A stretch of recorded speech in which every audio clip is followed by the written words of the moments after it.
First of all, let me thank you. I've prepared 2 papers which I believe will be circulated because they'll not be projected. But if you can see, first of all, I want to agree with the Honorable Minister. I've done 2 pictorials. One of them is described as Africa at the dinner table. And if you look at Africa at the dinner table, Africa is on a plate and it is meat. And the diners at the dinner table are France, the United Kingdom, the United States, the European Union, the Chinese, and progressively the Arabs. And my second picture is the African hotspots. It's not visible from there. But if you look at Africa today and you make a clean sweep with your mind, there are different conflicts of different intensity in Somalia, in northern Mauritania, in northern Mali, in Central African Republic, Democratic Republic of Congo, Guinea-Bissau, in the Cameroons, in South Sudan, and one can go on and on. And there is a sense in which Africa has always been alive to the question of interference. I will refer this audience, particularly those who are starting, to take time and read the 32 odd speeches that were made in the month of May 1963 by the then heads of states and government of independent African states, the 32 of them. And there are 2 speeches that I want to isolate for this presentation. One was by David Dacko of Central African Republic. And in thanking Emperor Haile Selassie and Kwame Nkrumah on that day, he said that we must never forget that the colonial power has not left us. We must recognize that he did not go willingly. And if we don't check them, they'll come back again. And what would little Central African Republic do against them? Today, he is right. Today, if we remember the activities of France and how they propped up the regime of Jean-Bedel Bokassa, he was right. Today, as the Honorable Minister has indicated, Africa remains the only continent in the world that is referred to in these terms, Anglophone, to mean that we are a sphere of our erstwhile colonizers. About 2 weeks ago, there was a meeting of the Commonwealth in London, England.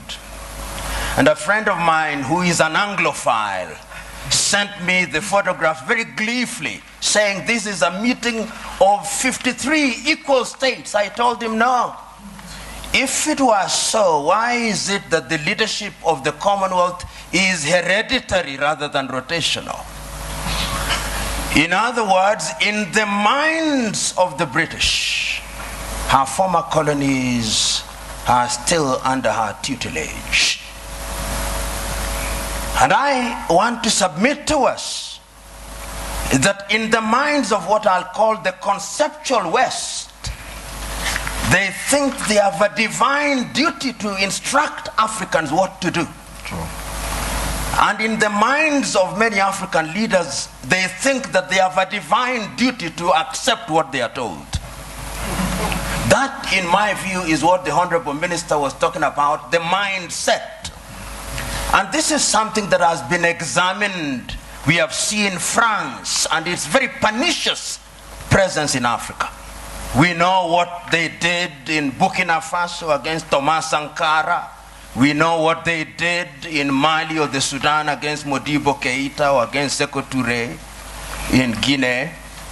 Pernicious to the core. The Portuguese, we know what battles had to be fought in that area. And let me put this very bluntly. When the former leader of Portugal, Marcelo Caetano, was asked, why can you not allow the colonies to gain independence? This is what he said in substance. As I have examined world history over the years, the following have emerged: that the Caucasians have been responsible for monumental discoveries in the development of man. So have the Chinese, so have the Arabs. But the Africans have been responsible for nothing. They are only fit as hewers of wood and drawers of water. And I want to submit to you who are present here that in the conceptual West's unguarded moments, or guarded moments, that is what they think. And that is how they relate to Africa. So the whole idea that they will interfere is something that they think is their God-given duty. I said there were two speeches in 1963 that I wanted to refer to. I referred to David Dacko. The second one was the speech by Kwame Nkrumah. And Kwame provided the solution. He did not complain about colonialism. He said, we must live here with one army, with one command. We must live here with one currency. We must live here with one currency, one country. I do not know where its capital will be, but I suggest Leopoldville or Bangui. Other leaders may have their thoughts. Kwame was right, but who listened to him? Several years down the line, and I've said it in my paper, there were coup d'etats which were engineered, there were mutinies which were engineered, and other forms of destabilization. And I want to believe that the person who actually said it very well in the 1980s was the former American President Ronald Reagan. He said, the United States of America does what is in her best interest. And I agree with him. Does Africa do what is in her best interest?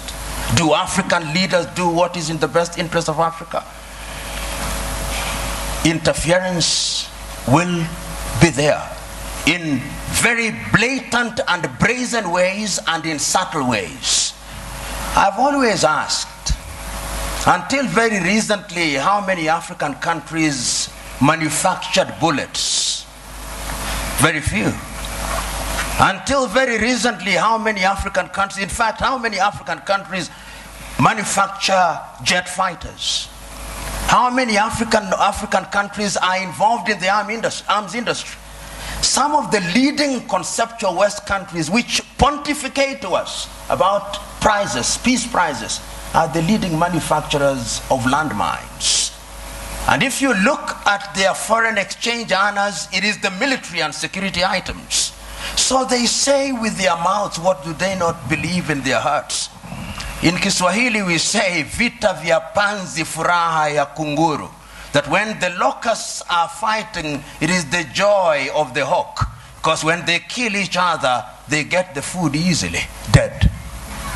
It is in the best interest, I dare submit, without fear of contradiction, that the elite in the conceptual West does not want Africa to stabilize, despite their assertion to the contrary.